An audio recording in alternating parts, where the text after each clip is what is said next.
Welcome to the She's an Asset podcast. I'm your host, Autumn Schmidt, and this is the official voice of a global women's empowerment and leadership training company, redefining what it means to be strong. This is the podcast for women who lead, protect, rise, and who are done shrinking. Today, you're listening to the Maine edition, where we highlight women making a powerful impact across Maine and New England. Remember, you are not a liability. You are the asset. Stay difficult. Welcome to another podcast episode of the She's an Asset podcast with your host, me, Autumn Schmidt. I'm excited because today we are in our series of the Maine edition, and we are interviewing women in Maine who are making an impact. And today I'm bringing to you somebody who means a lot to me. And you've been so supportive of me since the moment you came into my class, which I think was 2 years ago now. Bobbie has not only attended and hosted a class, and then she put on like a mini event up here in Bangor. And then she came all the way down to my event in Portland. So thank you so much. Bobbie, can you please tell us a little bit about you? Absolutely. I first want to say that supporting you is my honor and pleasure. I have so much respect for you and what you're doing. And you are an amazing role model to women, young women my age. So I want to thank you for that, because there's nothing like that out there. Right. And I just think that it's so needed. So I do want to thank you for that. I want to thank you for inviting me. I'm flattered that you put me in the same category with some of the other amazing women that you've had on the podcast. But a little bit about me. My name is Bobbie Grenier. I am a Maine native. I'm a Maine girl, born and bred, and you have to be born here to be a native. That's a question that gets asked, but you have to be born here. Yeah. I'm a real estate paralegal. I've worked for Trowbridge and Bellacci for 22 years. Actually, 2 days ago was my 22nd anniversary with the company. Thank you. I really love the real estate industry, the title industry. I've been in it for quite a while, and I am a mother of 3 amazing kids and 1 bonus kid. I am a wife. I'm a photographer, and I'm a podcaster. And you're a dog mom. I am a dog mom. Yes. We have a boxer named Maya who is sassy and runs the joint. I love that. Yeah, fellow dog moms here. Absolutely. Unite, love dogs. What's the name of your podcast? The name of my podcast is the Maine Real Estate Roundtable Podcast. I am on a hiatus right now. I really had to look at what was going on in my life, dealing with some stressors. So I had to edit a little bit. And that was something that I could put on pause. But I'm missing it. I'm really missing it. And when you stop doing it, you probably, when you took your hiatus, you probably found the same thing. I had so many people reach out that I didn't even know were supporting the podcast, listening, enjoying it. So I'm considering, it's nothing definite, but I'm considering rebranding it. Love it. Getting back in my lane in title and doing something along those lines. So it won't be this fall. I've got a pretty busy summer coming. Obviously, summer for real estate is the busy season, but that is in the back of my mind because I miss it. I enjoyed it, and I really miss it. I love that you say that. And we're going to make sure that we have that in the show notes. We'll link it just so anybody who's listening who wants to continue to check you out. Bobbie has graciously interviewed me a few times, so we definitely want you to go check that out. But Bobbie, I have to tell you, I've got to just bust you a little bit because I told you, because I remember when you're like, Autumn, I'm done. I can't do it anymore. I'm burned out. What people don't understand about podcasting is it is a lot. This is when I'm on, and I've been doing this since 2018. So when I'm on, I'm all in. That's the thing. You're all in. You're thinking about episodes. Who can I interview? How can I bring value to the people? Then we're thinking about the editing and the marketing and how do we get it up to different places and what do we do? So it really is this all-encompassing thing. I've taken multiple hiatuses. I have rebranded this podcast so many times, and I still have listeners who have been with me from the beginning. And I just want to say, and this goes for everybody, not just podcasters, but we never know who we're actually impacting. We really never know. And I will tell you for me, and then we're going to get back to you, but I just want to say this is when I first started this podcast, if you go to the first 20 episodes, like you hear a very angry, hurt police officer. And I think we've talked about that. But then I stopped. I was like, I'm good. I'm done. I vented. And my inboxes, just like you, my inboxes were flooded and I had no idea who was listening. And I just think that's so much how it is in life, and we don't know who we are impacting. And so I'm so happy to hear that you're going to be potentially coming back because your podcast is one of my favorite podcasts. And so I think that's really important. Thank you. That's so nice to hear. And I started my podcast without really knowing where I was going with it. I just wanted to see if I could do it, figure it out. I was really entrenched in the technical part of it. And you and I, we always laugh about it because we're very different. You know, I'll have notes and outlines and you just roll with it, which probably is the better way to do it. So I really think this is a good thing to step back, take a look at my why. Why do I want to do this? You know, because it's a lot of work and it's a lot of time, and you really need to focus on why you're doing it and what you're putting out there. But I learned so much. It was really one of the biggest learning experiences of my life. And my first few podcasts are probably a very shaky voice, almost sort of like an apologetic. I know this isn't very good. Thank you for listening. But I really grew a following, you know, and a lot of women in real estate, you know, guys too seem to like it. So, but I got very much out of my lane. And it was fine because I was interviewing people that were in their lane, you know, experts on different subjects. But I really feel like I have a lot to give for the knowledge I have in my 20 plus years in title. Absolutely. And in life. In life. And I'm excited because that's why we have you on today's podcast, is to talk a lot about, you know, we talk about this as the main edition. I'm focusing on women of impact. And here's what I've learned. Here's the pattern. You know, I've had an opportunity to sit down with probably a half a dozen women so far. And Bobbie, the thing is the women of impact have all gone through a lot of shit. And I know you have. And I want to highlight that because, again, I just am so concerned with women who are the stay-at-home moms or working from home or, you know, in a job that isn't their dream job, and they start beating themselves up. I'm no good. I'm not good enough. I'm not like Autumn. I'm not like this woman. I'm not like Bobbie. I could never be like Bobbie. Right. And the thing is that we know, yes, you can be whoever you want to be. And I want them to hear your story of what you've gone through. So would you take us back and let's start at probably from what you can remember. What is like one of the hardest things that really shaped who you are today? There are many things, but the thing that really comes to mind is something that happened. I'm 58 this month. Happened in my early 50s. It was happening up to, but my marriage of almost 30 years ended. And I went through a really hard time with that. My youngest daughter was a junior in high school. I mean, so I didn't have little kids. And I went through a period of sadness and anger. Who were you? Would you mind me asking, what were you angry at? I look back and I think it was the anger phase of grieving. I was grieving the end of my marriage. Mm-hmm. I was grieving what my life was. I was scared of what my life was going to be. Mm-hmm. I was, again, in my, I was like 52, I think, 50. So that's a really weird place to think about sort of starting over. Mm-hmm. And that's how I looked at it.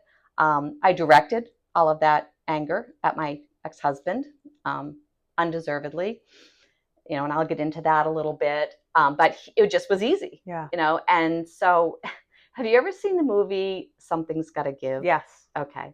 You remember the part where Diane Keaton's heart was broken? And it did this sort of montage where she cried. She cried in the shower. She cried while she was working. She cried driving.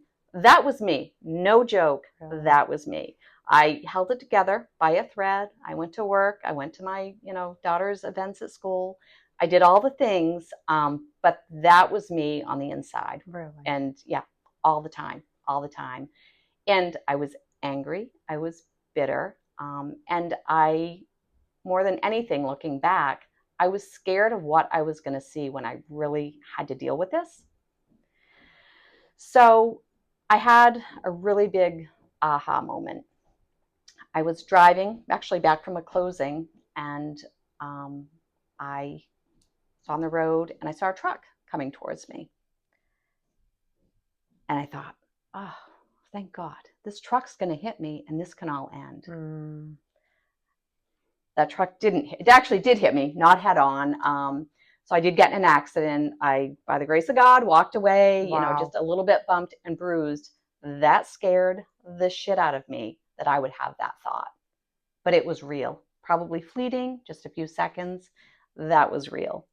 And that's when, and this was after several months, of living in this, sobbing, sloppy, horrible state that I was in. But it scared me. And it was my moment, my defining moment to say, get your shit together. So I immediately went to my doctor, got referred to a therapist. And that's when the really hard stuff began. So I sat down with a therapist and, we sort of did our introductions, and she said, what are your goals for yourself? And I could not think of one goal for me.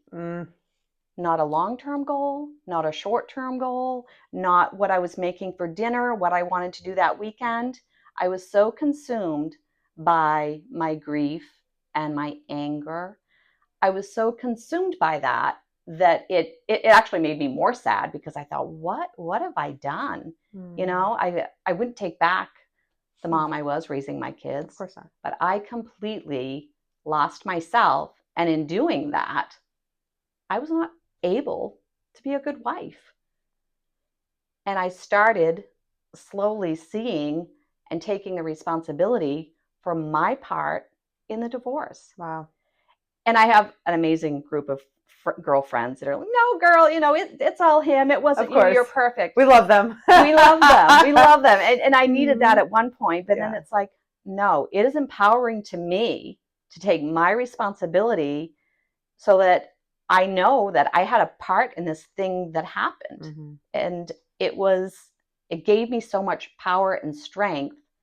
And it's a really odd thing, because I'm not being self-deprecating. I'm not saying, I deserve this or I deserve that. It was two people that were in a marriage that did not take care of it, and it ended for various reasons. So that really was the beginning of me finding myself, and I'm still working on it, Autumn. It's not, it's not like okay, I'm here, I've arrived. And I think that that's, a message that I want to get out to women, is to continue to work on it. And don't, I always was, I'm into raising my kids. That's what matters. That's what happens. We'll work our stuff out when they graduate. I don't know what I was thinking, but you're just bumping along in life, doing the best you can. Mm-hmm. And when it all falls apart one day, and you don't even recognize yourself when you look in the mirror, it's really, really life-changing, but needed to happen. I have so many questions. Do you mind if we go back? No. Bobbie, that was incredible. And what's so interesting is the people who know you, and when they hear this, they're going to be like, holy shit, because you are so incredible, especially in the real estate community up in Bangor, but you're known across the state. I mean, you've been there 22 years. You've helped so many women. You've helped so many realtors, men and women. You've helped so many people. You've become such a staple in the community. And this is exactly what I love. Like, thanks for going here, because it's real. You bring tears to my eyes, simply because I can relate. We could both say, you weren't suicidal, but you didn't want to be here. You were like, take me out. I'm good. I don't need to be here. And I have been there, and so many of us have been there, and we don't like to admit it because we think it makes us weak, but it doesn't, because it just makes us human. And what I love is you went from there, you're here, and we're going to talk about that. But actually, I have some questions that I wasn't even sure that I wanted, like, I didn't know that this is where we were going. Intuitively, it feels like this is where I want to go. See if you're open to it. You were married for 30 years. Mm-hmm. Would you be willing to share with us, like, do you have any advice? Like, you've gone through probably great times in the marriage, obviously low times. You guys split. Like, what is there? Do you have any advice for women? I have clients. I have a lot of women around that are navigating relationship, and it's really hard. Do you have any advice, like based on maybe regrets or things you would have done different, or what worked and all that? Absolutely. I think that my biggest piece of advice is hold on to yourself. And it's such a challenge to be separate and be together. Um, my ex-husband was in law enforcement, and that's a whole different personality. Yes. And I always tried to respect that. And, I couldn't be upset if he worked on a weekend. That's like him being upset if I worked on a Tuesday. I always tried to respect that. And in doing that, I just stepped away and we started living separate lives. We had our girls, which we both adore. He's a wonderful dad, always has been. But watch out when you start feeling like roommates. When you walk in the house and you don't even really say hello, really reconnect. I didn't make it a priority to reconnect, to have just us time. And in my mind, I was just very family oriented. We did everything with the kids. That became a crutch to not have to connect with each other. He probably has, his own story of why he feels things didn't work out. Of course. But that is really the biggest thing that I look back, and my responsibility was that I lost myself. Yeah. That's on me. That nobody else is responsible for you keeping yourself and developing yourself. And it's just so easy to get consumed by everything else you have going on in life. So that really is the biggest thing. And I have, friends that I always thought it was nice, but nothing that we really ever did. We have a date, and I'm like, well, you're not taking the kids. It just was just really odd to me. Now I know that's actually the normal way, but falling into that, living the separate lives, not cheering on, your partner, not wanting, not so much not wanting the best for them, but not always like being their biggest cheerleader and having growing resentment. Can I ask you something? Do you think, because you actually started out with this, and I this is what I believe, but I want to hear if this is what you believe. Do you think the disconnection could start coming when we start disconnecting from ourselves? Because you said, like, as a mom, you were last place. Like, you were mom, and you were at work, and then at some point you were a wife, right?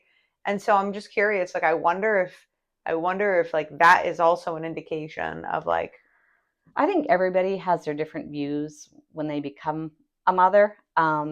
My journey was a little different. I was never able to get pregnant. I adopted both of my daughters. I worked very hard to be a mother. Not that other women don't, but for me, it was not an easy process. My infertility was an unanswered prayer. I thank God that it happened. I have my daughters. But for me, I owed it to these girls. Like, I brought them, they're both were born in India. I brought them here. I owed them this perfect mother. Got it. And again, I look back and I wasn't a perfect mother, Nobody they'll tell you that today, but I tried my very best, and I know that my heart was in the right place and nothing was ever done of, malice or anything along those lines. But again, all of my energy went into that, and he was last. And I really didn't make a secret of it, because I thought, if I'm an awesome mom, that's all I need to be. So yeah, it's really tough. And I do caution women, whether you worked hard to get pregnant, whether, what happened on accident, whatever happens, however you become a mom, don't lose yourself and don't lose your partner, because the best thing you can do for your children is to keep your marriage strong. So good. Keep your family strong. Do you think that helps women stay more empowered, is to stay connected, but like to stay connected to the family. Like, do you know what I'm saying? I do. I do think it is, because you have that partner. When you are living separately together, there's no bigger loneliness than when you're lonely with somebody. Yes. That sucks, and you can fill it with everything. You can fill it with your children, your friends, going to their sporting events, volunteering, all of the things that you do that are great things to do. But when you're filling a void because you're not taking care of what should be the most important relationship in your life. Mm. And I'm remarried. You are. Congratulations. Thank you. It'll be 3 years this month. That's wonderful. I was blessed to find a wonderful man who I was not healed when I met. So he's so patient, and he's just a really loving, wonderful, great guy. So, and I find myself falling back into things, and it's like, no, I've been through so much, and I am going to learn from it. So powerful. Do you think he helped heal you? Oh, absolutely. Yeah. And I think that it isn't a matter of, I need a man to make me happy or heal me.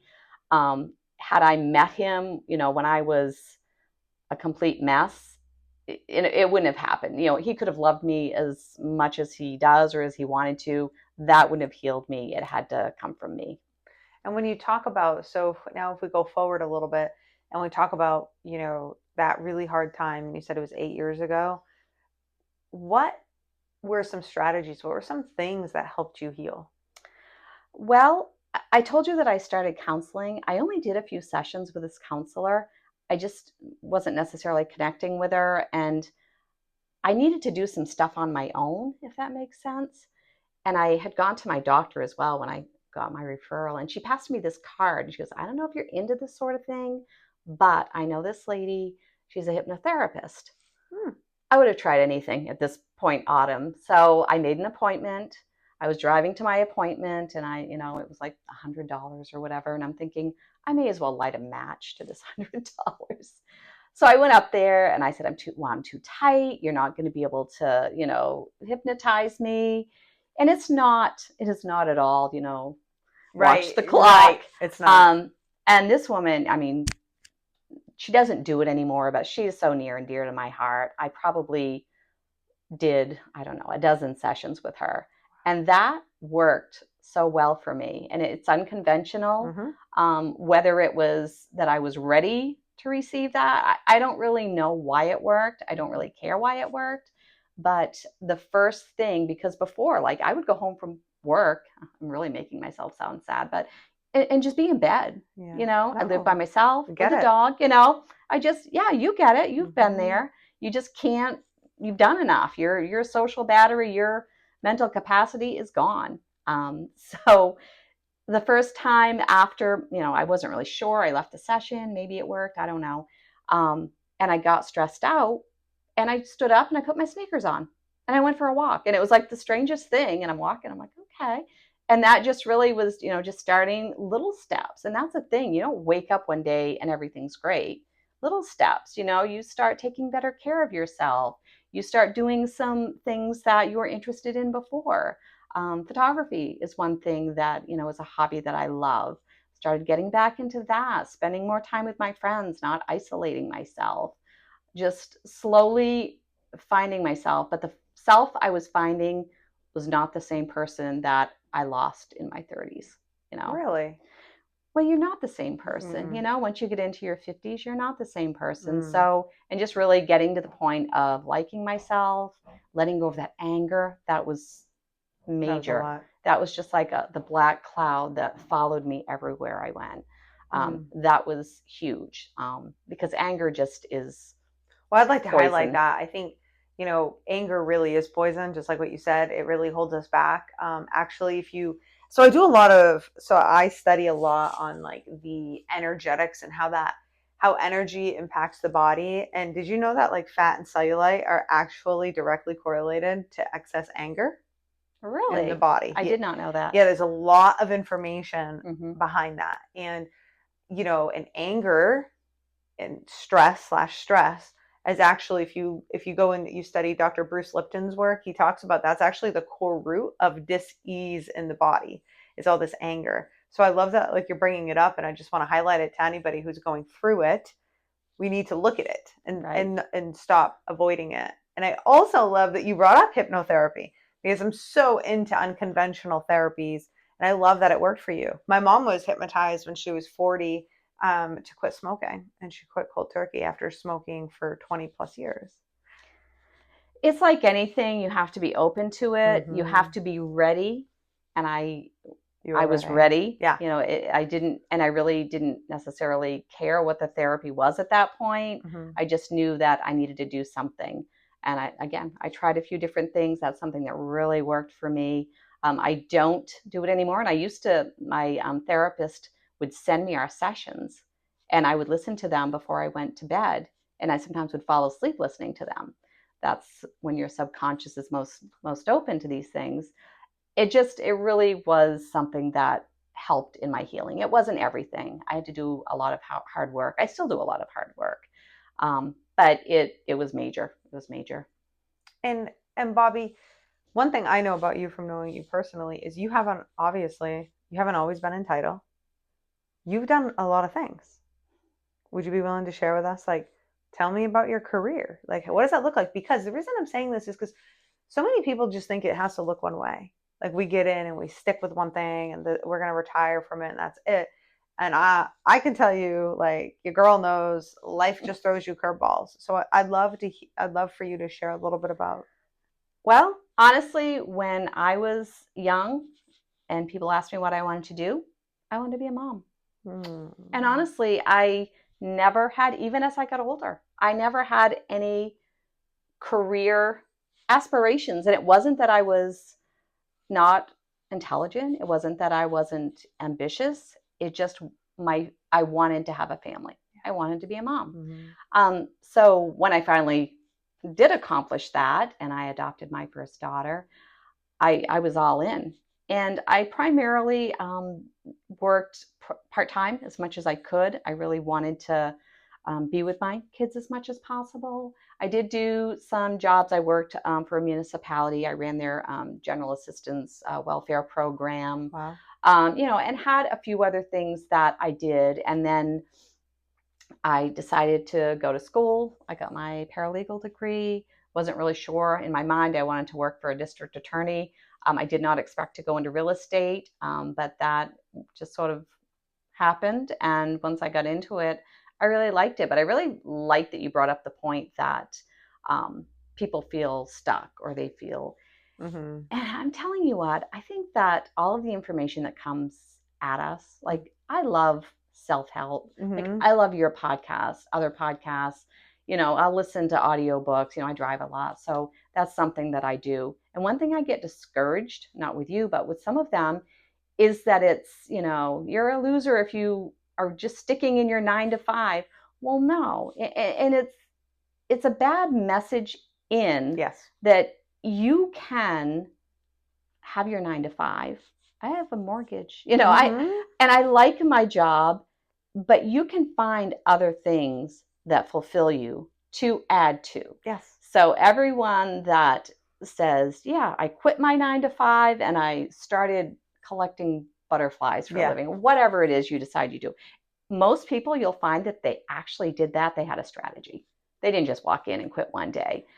And I think that I don't like that message that if you're stuck, you're never stuck. And I don't think anyone should stay in a job or a situation that they're miserable, that they're, it's toxic, whatever. Make a plan to get out as best you can. But this aspect that if you stay in a job for 22 years, it means that you don't have any ambition. Because as you know me, I have a lot of ambition. Yes, you do. And I love that you say that too, because you're 100% right. I think that there has been this notion that if you are in a 9 to 5, or even if you're a stay-at-home mom, as I have a lot of, and like you were a mom, and a lot of a sense of self-worth seems to be lost, and like people aren't highlighting that. I'm going to tell you, being a stay-at-home mom is the hardest job. And I just don't care because I may be a dog mom, but I had a pack of 4 dogs and I was working from home. And I'm just going to tell you, that drove me insane. Insane, because what people don't understand is it's very monotonous. It's very thankless. Everybody takes you for granted. You're not out, you're not socializing, but yet, you have to be there. There's things that have to get done, right?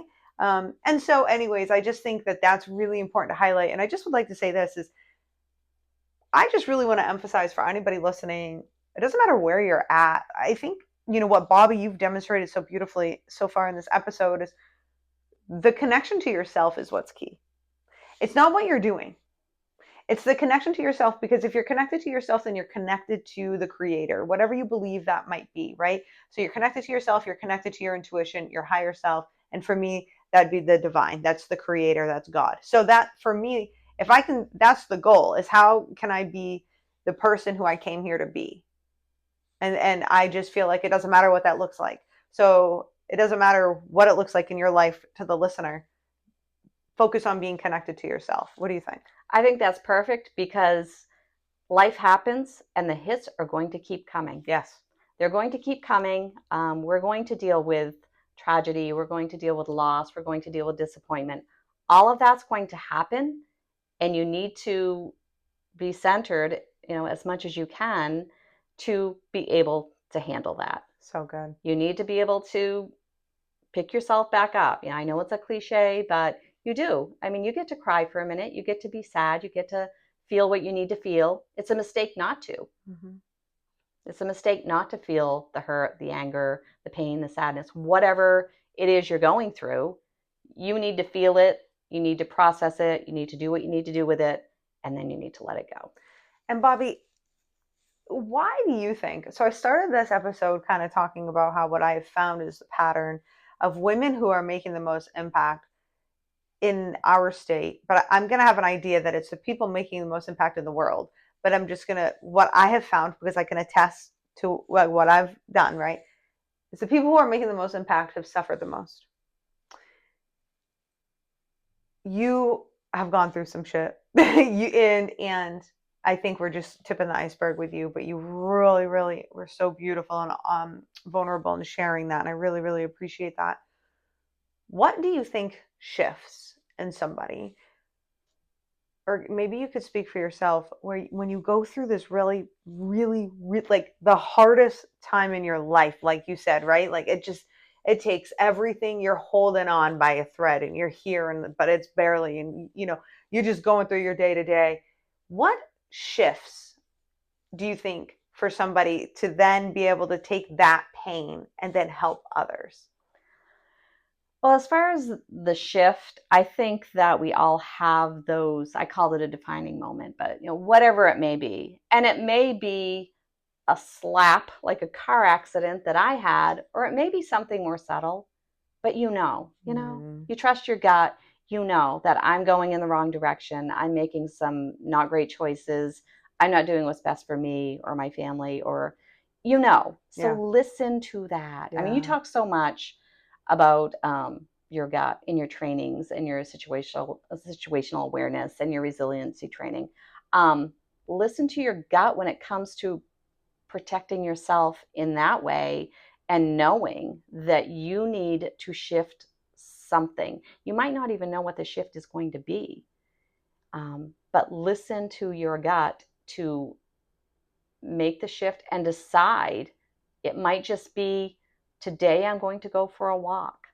Today I'm going to make an appointment with a therapist. I'm going to talk to my best friend and get some of this out that I've been isolating myself and just not talking about everything and pretending that everything's okay. And let yourself be vulnerable. I honestly am sharing this story not to boo-hoo. Many, many, many people have gone through a divorce, and it affects everybody in different ways. This is my story. This is my experience. But I just share it to let people know that they're not stuck.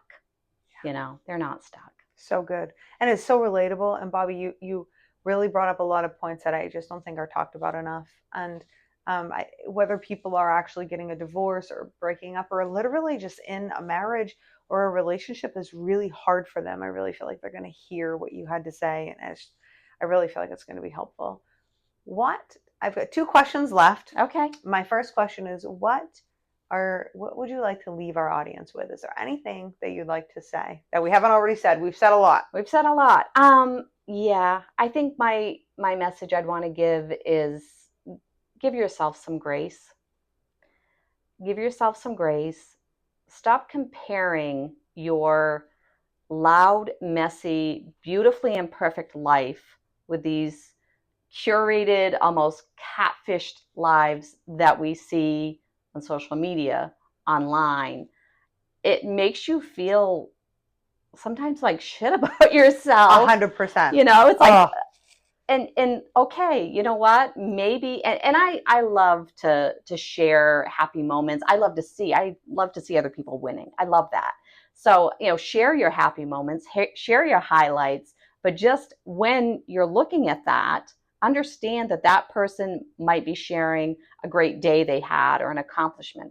They're not telling you about the week they had where they, got angry with their boss. They had an argument with their husband. They have 4 loads of laundry to fold. I do at my house. They just made it through to get to work, to get to the baseball game. That's the person that was up at midnight because they forgot to wash the uniform.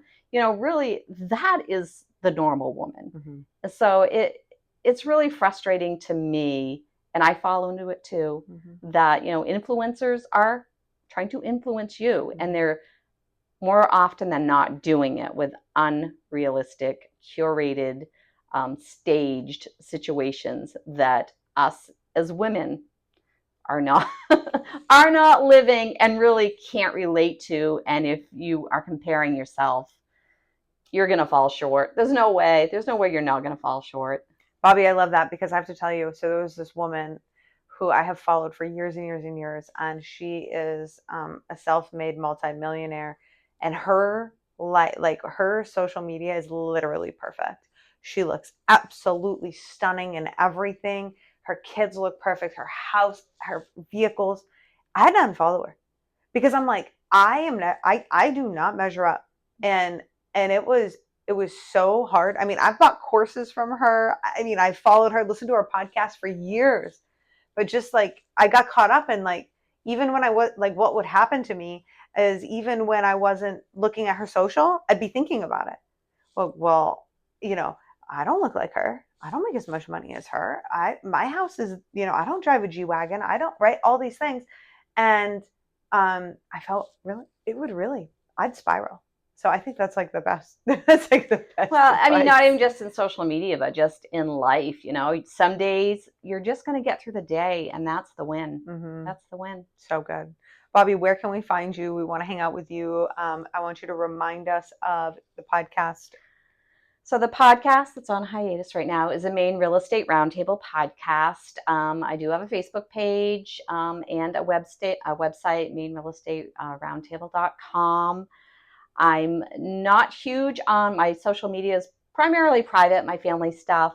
But as far as the podcast and my public life, that is through the podcast. And then Trowoji and Baldacci is the company that I work for. So I'm out there for them a lot as well. And we'd like to thank Next Home because they are allowing us to use their beautiful, if you can't see, we are in orange chairs. Yes, we are Next Home Orange. Thank you, Tim Bush, John Cotto. Love you. Yeah, thank you guys for letting us record here. And we will see you next week with another fantastic episode. Thank you. Thank you so much for listening to this episode of the She's an Asset podcast. If you wouldn't mind, could you please share this out? The only way we grow and I can get this out to as many people as possible is with your help. So we're kind of in this together. And the good thing is I know you have my back. So I want to say thank you and ask for you to share the show. And if we're not hanging out in the socials, I hope that you'll come and hang out with me. I'm Autumn Clifford pretty much everywhere. Thank you so much. See you next time.